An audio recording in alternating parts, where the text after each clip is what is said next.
Welcome back, everyone, to the Brian Crombie Radio Hour on Saga 960. I want to end tonight with an appeal to all of us, to all of you, to don't forget Ukraine. I fear that with all of the attention with the US election, with the attention to where we are from a political standpoint in Canada, with clearly the attention on the Middle East and what's going on in Gaza and Israel and Iran, etc., that we've forgotten that Ukraine has been invaded 2.5 years ago by Russia. Uh, and um, and that some atrocities, some terrible atrocities are occurring there. As we just heard, 700,000 children being abducted.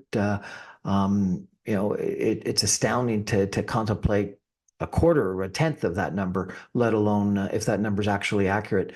The over 90% of the missiles being targeted toward Ukrainian non-military civilian assets and infrastructure.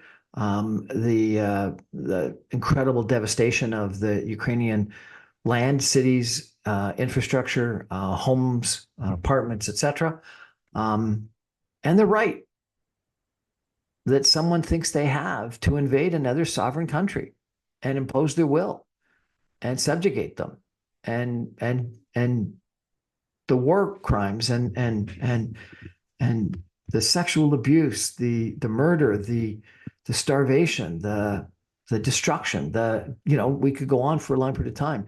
It is shocking to me and probably to all of us that this is occurring in 2024, 2022, 2023.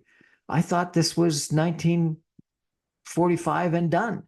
And a place for the history books, not a place for us to be talking about today. I firmly believe that if you don't learn from history, history repeats itself. And I fear we have not learned from history. And those that want to placate, to negotiate, to allow tyrants to absorb land, whether it be Hitler in Czechoslovakia and Austria or Putin in Ukraine, Crimea, Eastern Donbass, etc.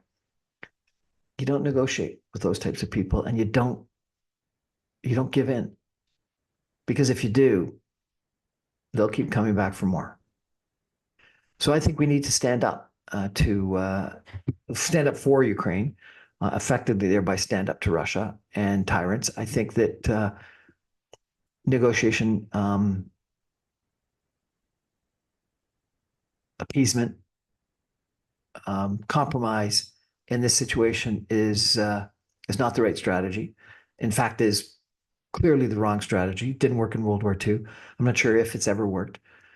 And I think that having, whether it be Israel in the Middle East or Ukraine in Eastern Europe, having examples of democratic societies that are fighting for freedom, fighting for human rights, fighting for democracy is exactly what we need in this world.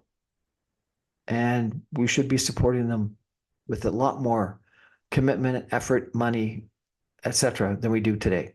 And so I urge you to consider donating to this organization, the Canada-Ukraine Foundation, that we have talked about today. I urge you to consider supporting efforts that people have to increase Canadian military funding of what's going on in Ukraine. I do think that we should get our defense budget, defense spending up to the 2% of GDP that is our commitment with NATO. And I think that we need to be more supportive of Ukraine and supportive of them joining NATO, supporting them joining the European Union, supporting free trade between Canada and the Ukraine, and supporting more military and economic and humanitarian aid, development of, investment in, support for Ukraine. Because they deserve it. And far better that Ukraine teaches Putin and other people like that a lesson now than if it was to happen in the Canadian North or in Poland, Eastern Europe, the Baltic states, etc. I think Ukraine is the front line, and we should hold tough on the front line. Thanks for joining me.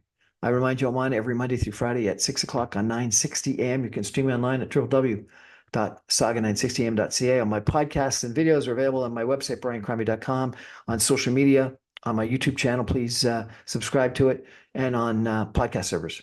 Thanks. Good night, everybody.